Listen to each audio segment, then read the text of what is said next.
good morning, everyone.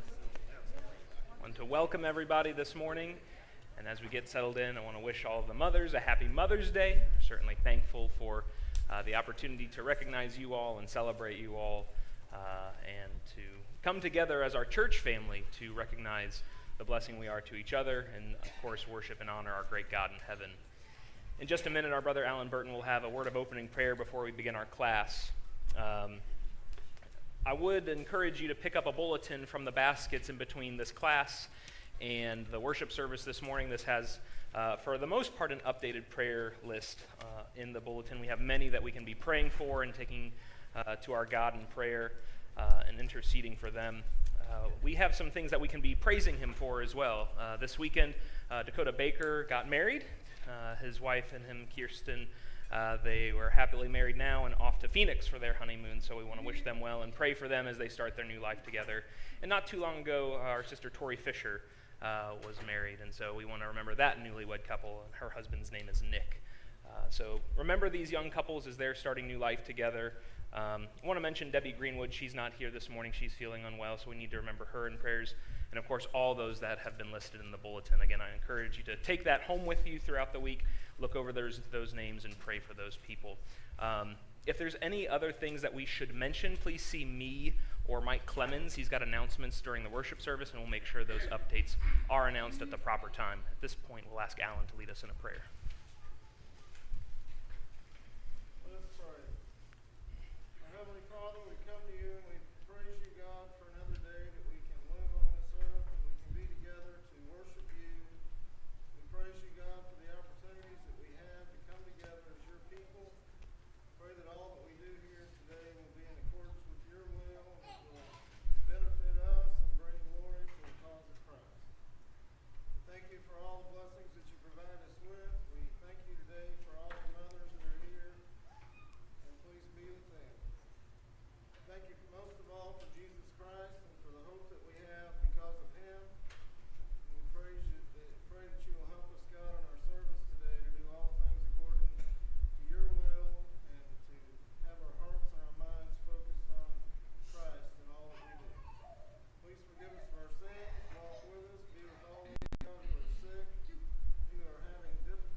Thank you.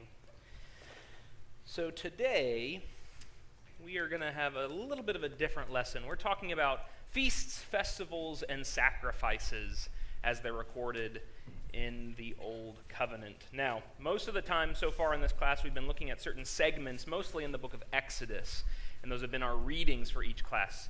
If anybody did the homework leading up to today and looked at our lesson, you'll see that there were a lot of readings, actually. In context, we were looking at Exodus 23, 10 through 19, which is simply when Moses is up on Mount Sinai, God's spelling out some of the feast days, 3 in particular, the big ones, if you will. But then the material also references the first 7 chapters of Leviticus, and then into chapter 16 of that book, and then chapters 23 through 25 of Leviticus. So if you did all that, I commend you. That's good. It's always good to be in God's Word. But this is kind of why I prefaced what I did on Wednesday evening when we were studying our last class, that we're going to be starting to approach these sections of Exodus that get into the details, the specifics. And here, we're even looking ahead into Leviticus, because these are things that are going to be very detailed. What animal to sacrifice, what situation to sacrifice them in, why they will be sacrificed, the exact method of how they're going to be sacrificed. On Wednesday night, we're going to talk about the tabernacle and the dimensions, and here's what it's going to look like and why it's shaped the way it is. And I want to just reemphasize at the beginning, as we go through all these details, the point of all of this is about God wanting to be with his people, about God wanting his people to be holy so that they can be one together. And so this is the motivating factor behind these things that God is spelling out in this old law. This is the end purpose, and we'll talk about that a little more as we go on. I would draw your attention, just so you understand why we go into Leviticus here in the middle of this conversation, at the end of chapter 7, verses 37 and 38. Leviticus 7, 37 and 38. It simply says this. The first 7 chapters go through all of these details. We're not going to take the time, obviously, to read that whole section this morning, but it ends in chapter 7 by saying this. This is the law of the burnt offering, of the grain offering, of the sin offering, of the guilt offering, of the ordination offering, and of the peace offering, which the Lord commanded Moses on Mount Sinai, on the day that he commanded the people of Israel to bring their offerings to the Lord in the wilderness of Sinai. So all of these details that are recorded at the beginning of Leviticus, they're being given. Moses is writing this down on Mount Sinai. So in the context of the narrative that we're walking through of Moses' life and the exodus of the people and in the wilderness, this is being recorded. This is being given by God, quote unquote, now in our story. But it's recorded in detail here in Leviticus, and this is what the people would go back to know how they're going to offer these sacrifices. So on a grand view, and again in the sense of the story, while on Mount Sinai, there's two separate 40-day periods, as we've talked about. God gives Moses these various laws, and he organizes 5 types of offerings, which are all used in different types of worship, different purposes, as we'll talk about in a moment.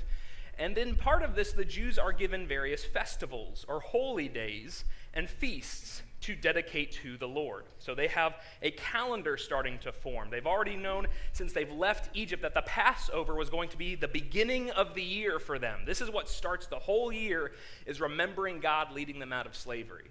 Now they're going to have some other benchmarks throughout the year to put in perspective, again, what God has done for them, what God continues to do for them as they go into this promised land. So, very briefly, let's just touch these and make sure we all understand. This comes from a lesson that I did a couple of years ago here when we looked at the tabernacle and Old Testament worship in specific. But when we talk about the types of offering that we find in Leviticus, when we look at offering, it simply means something that is brought near. It's something that the people are bringing unto God so that they can approach God and draw near to God. That phrasing is used here in Leviticus, that idea of drawing near to God. And so you have these 5 types, as was spelled out in Leviticus 7, where we just read. And of course, you see how they're broken down into the chapters here. Burnt offerings, grain offerings, peace offerings, sin offerings, and guilt offerings.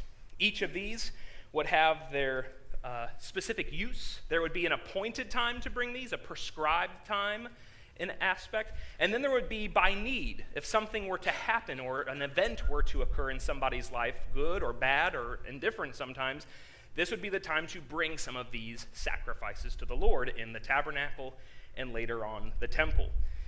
So when we look at this, it's important to remember that these sacrifices are happening on a routine schedule. Some of these sacrifices are happening yearly, once a year.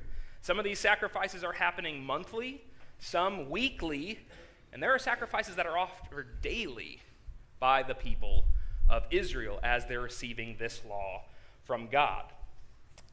When you look at this, obviously, it's important to understand that the people are coming up into an agrarian society. They have access to all these animals and the wheat, and so these are things that are being brought out of their own abundance, out of their own property, if you will, and they're being sacrificed to the Lord.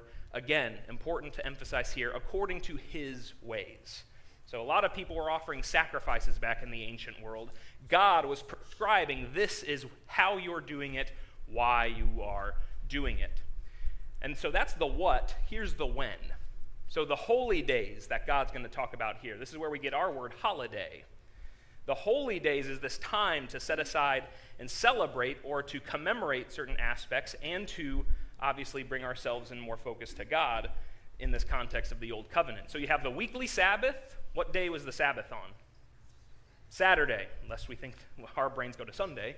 It's Saturday. It's the 7th day of the week. And 7, if you did your reading, you'll notice that 7 is a very important number in the calendar and in the observance of the feasts, festivals, and in the sacrifices. That number 7 will come up. Certainly here it's the rhythm by which the people are establishing their weeks and the rhythm by which they're observing God and his holiness with the Sabbath. Then you have the 3 big ones, the Feast of Unleavened Bread, the Feast of Weeks, the Feast of Booths.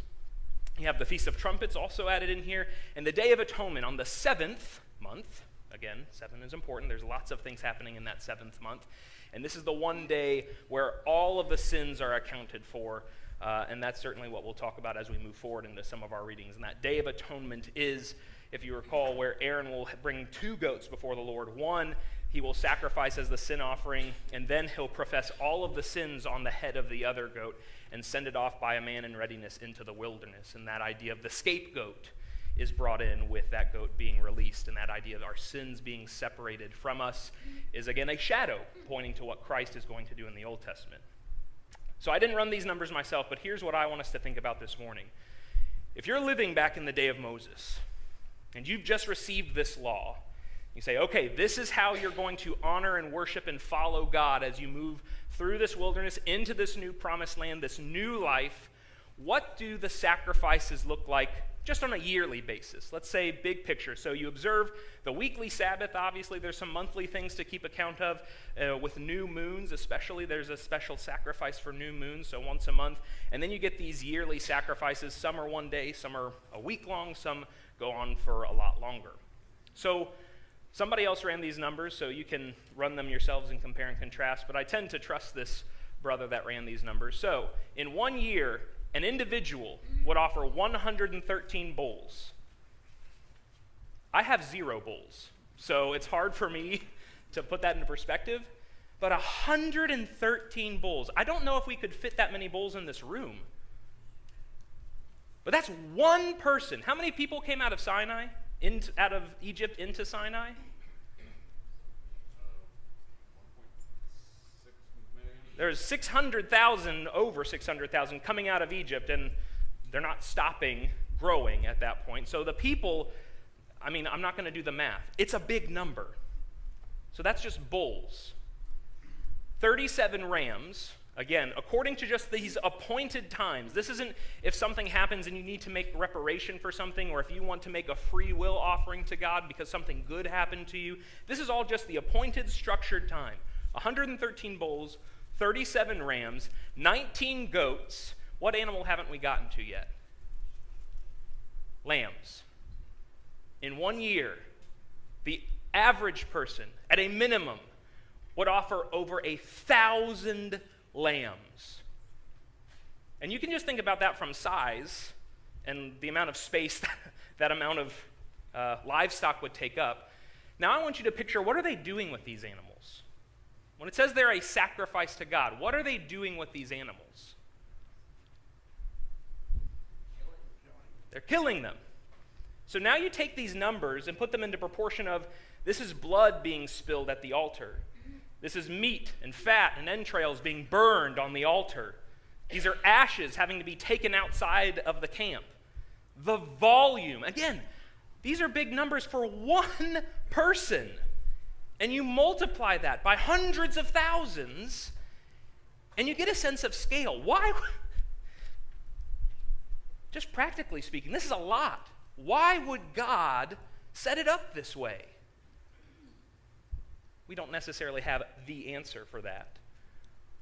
But what does it bring to your mind as you sit here in 21st century America thinking about how God instituted his covenant with this old law back for the day of the Israelites? What impresses you about these numbers, thinking about it in this scale? Brian? I'm like you. I don't have no bulls, and I definitely don't have the space for that many lambs, right? But the other flip side of that is to think about God's not going to put a burden on the people that they could not bear. Mm-hmm. So you think about how much he blessed them Yes. to be able to have all those things and how bountiful his blessings were, obviously spiritually, but clearly seen in a physical way, right? That is provided for them. Yeah. Yeah. So the other thing I think about to your actual question is I would be a vegetarian if I had to kill my own food and go through the drive-through, right? But you knew your sin very well, right? You watched the life lead. You saw the details of that. Yeah. And you had a heart to feel the burden of that. Yeah. And so understanding just that piece of it to see the relief that we get, right, through the Savior and that sacrifice. Yeah, absolutely. I appreciate your point. God blesses them and gives them the resources to make these sacrifices. So even this, it's not that the people are mustering up their own resources. It's God-given resources that they're now returning to him, again, according to his will. But it just makes you realize again, hopefully this is what we take away from this, the immense weight of sin.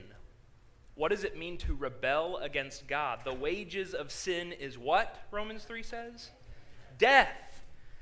And so God allows, under the old law, that for this animal to take the place of the sinner. Now, does anybody know what if I'm bringing in a sacrifice and I'm bringing in my sin offering to the tabernacle, what do I have to do as the one sacrificing? Do I just say, here you go, priest, I'll be outside, let me know when it's done? Participate. Leviticus will say you need to have your head on the animal while its throat is being slit. To the point of the death when it happens, you feel the life leaving this animal's body. And it's not because God's some sick, I enjoy seeing animals die. This is the cost of sin.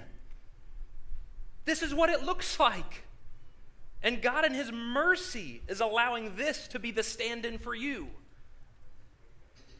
Again, we can get bogged down by, am I supposed to bring 2 goats or 1 goat for this situation?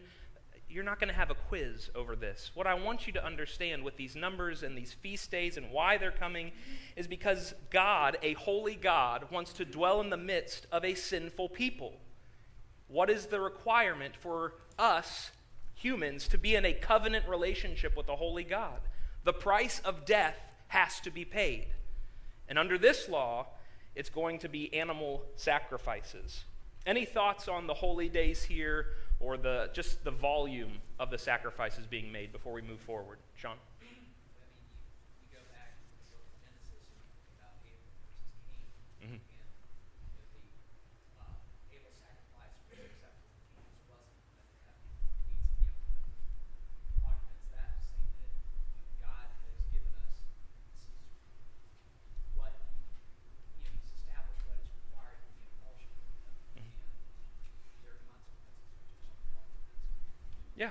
Going back to Genesis 4 is a great anchor point when we come to these very detailed structures of the old law, even before the old law with the patriarchs way back to the second generation of mankind with Cain and Abel. You see that there are animal sacrifices and grain offerings. Now, the hearts of those 2 men are what God is certainly measuring when he says one's he's accepting and the other he's not accepting. But we understand that these sacrifices have been happening since the very beginning, since Adam and Eve left the garden, and the need for them was established. So as you go into this, again, picturing this on a bigger scale, go ahead, Mike. Where does Passover and Pentecost fit in with the holiday? Boink, boink. So Passover would be the kickoff to the Feast of Unleavened Bread.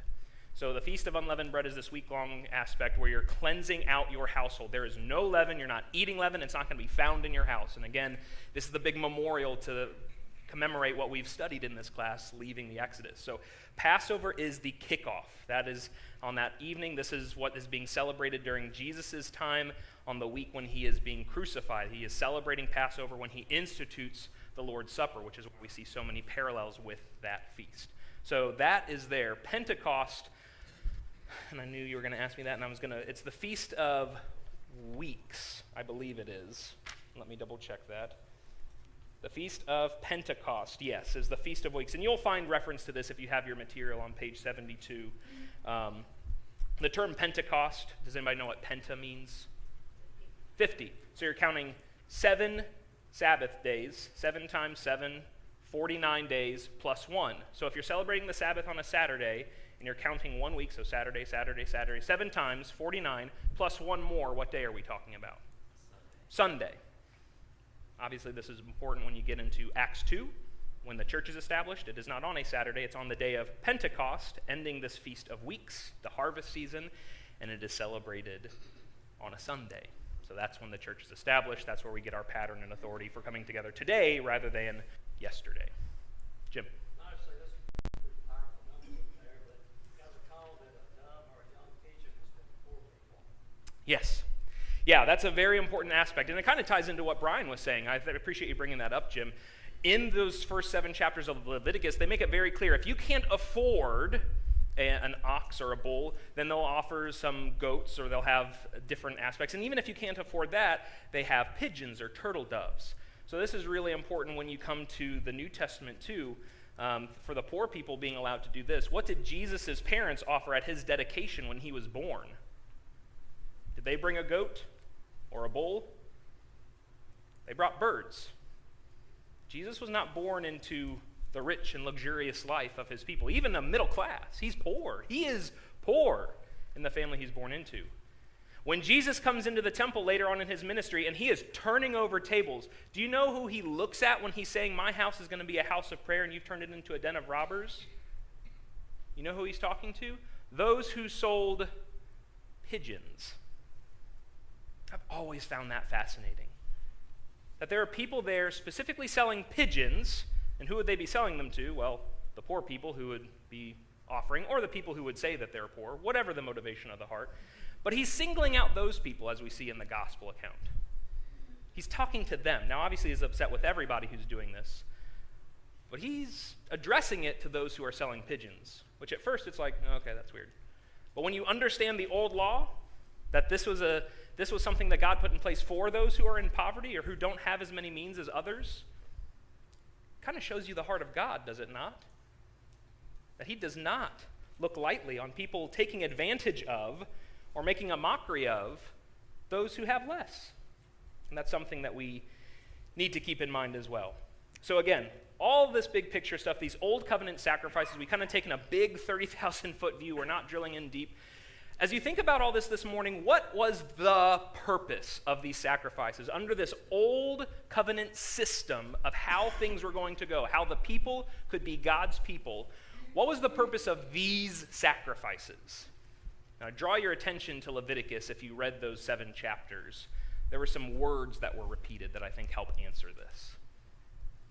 What's the point of all this bloodshed, all this grain that's offered, all this sacrifice to God? When you said offering, you mean to draw near, draw close to. Yeah.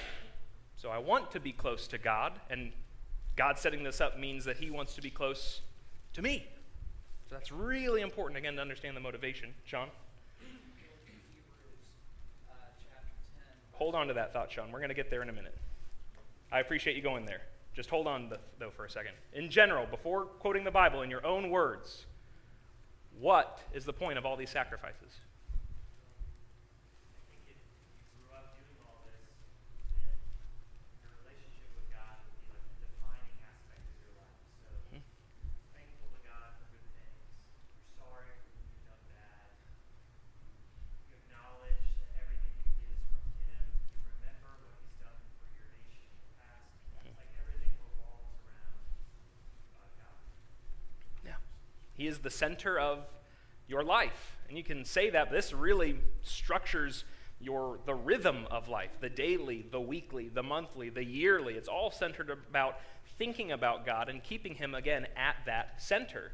So we're not under this structure, but it does absolutely reflect on the type of attitude that we can have even today, keeping that system in the sense of focusing on God, being mindful of God in every aspect of life. Yeah, in one word, wouldn't it be as in the New Testament, it would be righteous, it would be the form of righteousness to God. Yes, this is all about drawing near to God and being right with God, being mindful of all that he's done, the promises that he made, saying, these are the sacrifices you need to make to be right with me. The words that come to mind as you look for those first chapters of Leviticus, in Leviticus chapters 1 through 7, the word pleasing is used 11 times. Usually in the context of when a sacrifice is made, it is a pleasing aroma to the Lord. That doesn't mean that God really likes hamburger. It doesn't mean that he's really into gyro meat. It's not the scent of the meat or the bread cooking. He's smelling the heart of the worshiper, if you will.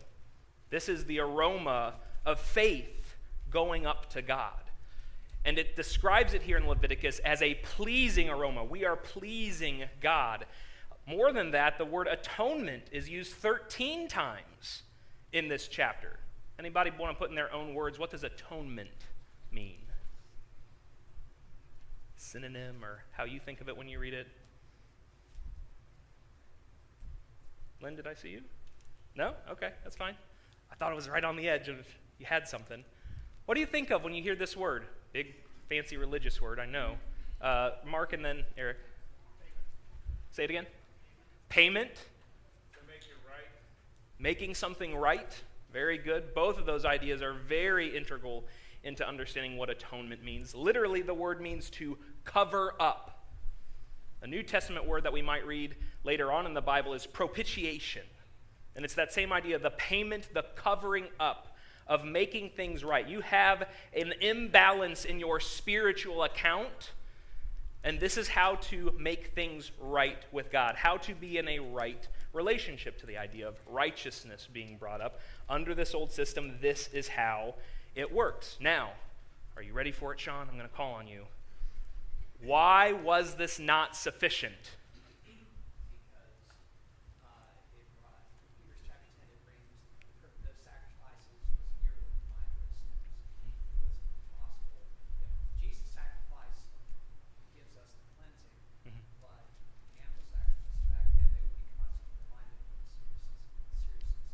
Yeah. It's kind of what it would do is the sacrifices were Christ, basically rolling forward the cost of sin. When Jesus died, the payment went backward. It was a sacrifice once for all, as Hebrews would talk about.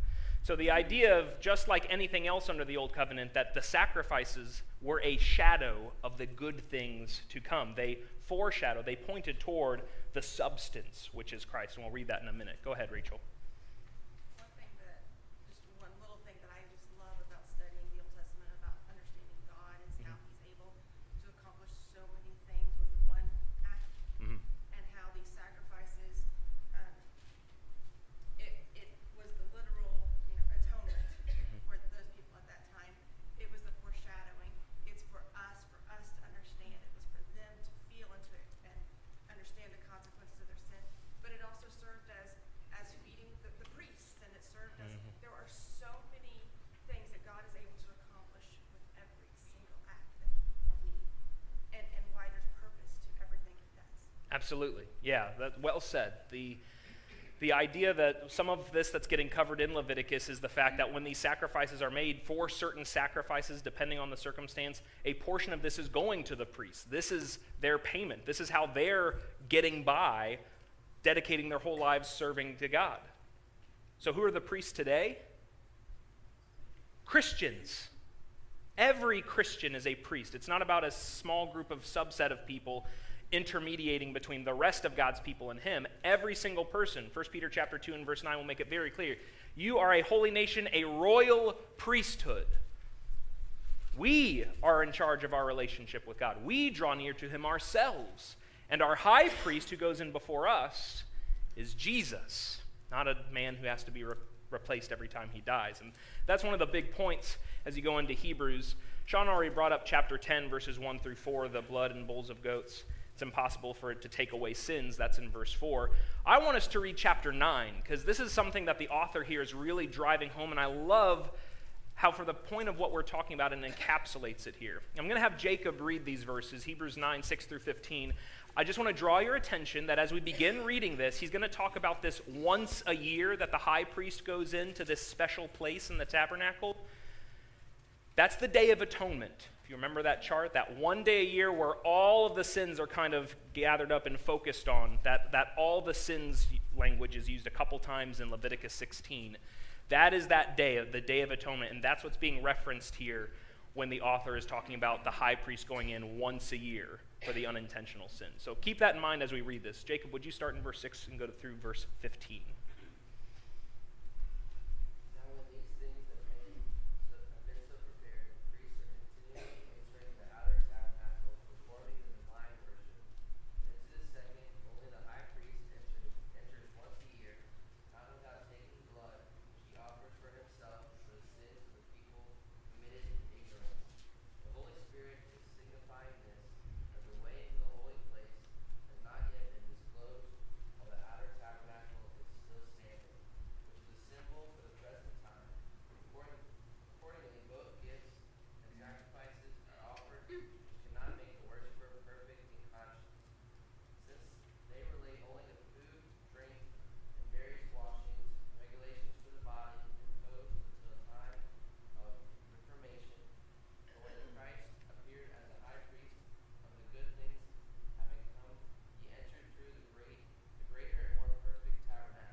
So, when we read this section, as it looks back and ahead to Jesus, what purpose did the sacrifices under the Old Covenant serve? And I would draw your attention in particular to verse 9 and verse 13.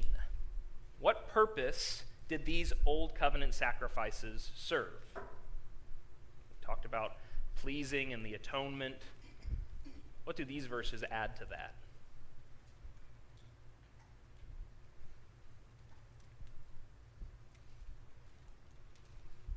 Let's start in verse 9.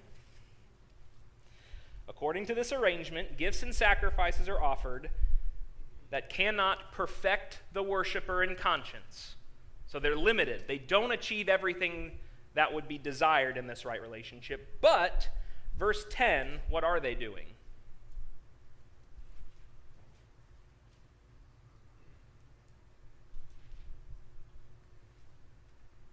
What does he call them here?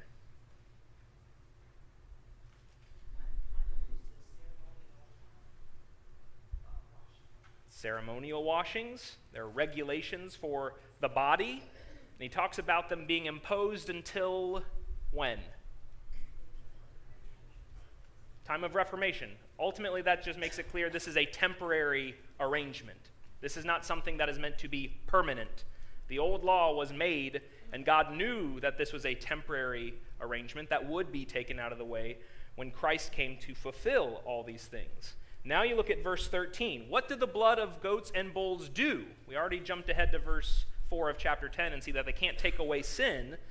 But what are they doing for these people under the old law?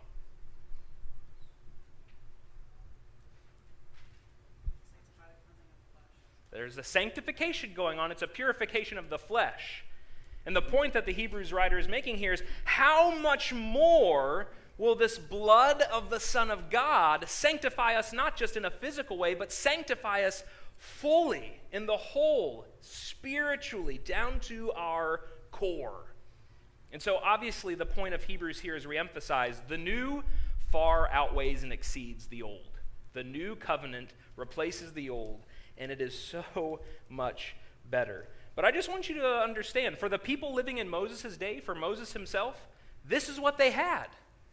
There might be a little bit of an understanding of looking forward to something more, especially when Moses comes along later and says, God's going to send you a prophet like me. Listen to him. But right now, this is what they had. This is what God said. You do this and you can draw near to me. We can be in this relationship. So if you don't like that language that we don't necessarily see in the Bible of the rolling forward of sins or what have you, this is how the old covenant people related to God. This is how they came together. It is all fulfilled. It all comes together. As verse 1 of chapter 10 in Hebrews says, the law has but a shadow of the good things to come instead of the true form of these realities. If all you have is the shadow, that's what you have. But there's a hope. There's this eagerness. There's this leaning in expectation. And that's obviously fulfilled in Jesus. Any other thoughts here before we move past the sacrificial system? In 5 minutes. Again, I know that this gets into very thick with detail sections of Scripture. I hope that you're drawing the big takeaways, and I hope that as you go in on your own time and study these portions of the Bible, it comes alive a little bit more. Just the depths of sin and how much it stains our soul, the willingness of God to even extend this opportunity, and the bigger picture of the plan that God was putting in place here at Sinai and that he's going to fulfill thousands of years later in the coming of his Son. Just want to make this point as we end. One of the things that, even with the yearly cycle, they'd have these different holy days, but the one that they would experience every week is the Sabbath. So, very quickly, the Sabbath day under the old law, what purpose did it serve? Why were the people to observe it and not work on Saturdays? Sean? It goes back to creation, where God rested on the seventh day after he created. Okay, so you have back in Exodus 20 that we studied with the giving of the 10 Commandments, this idea of remember the Sabbath day to do what? Keep it holy. So this isn't necessarily about like, oh, you physically can't work 7 days in a row. Lots of people do. This is about you keeping God in holiness. This is about you following God's directions. So remember the Sabbath day to keep it holy. And in Exodus 28 and 11 it says, because in 6 days God created the heavens and the earth, and on the seventh day he rested. Is that because God got tired? No. He's establishing a pattern for his people to follow. He's showing that there's something to be learned from to mimic God in this aspect. And so the idea here is this keeping of holiness. Now there's another reason. Anybody want to venture a guess what the other reason of keeping Sabbath is that's recorded in Scripture? And it goes away from the creation, which I know we always go to 6 days and then the seventh day he rested. And that's certainly here. We see that in the beginning. Elaine? They were to spend the entire day focused on and worshiping God. So that's why they were not supposed to do any kind of work at all. Like, have your food already ready, everything. Because your entire day should be spent focused on and worshiping the Lord. Yeah, this is about focusing on him, about dedicating to him, of trusting in him. We studied how with the manna in the wilderness, this showed that seventh day, there would be no bread for you to go out and work to collect. And even God's doing the hard work by providing it. But this is about trusting God.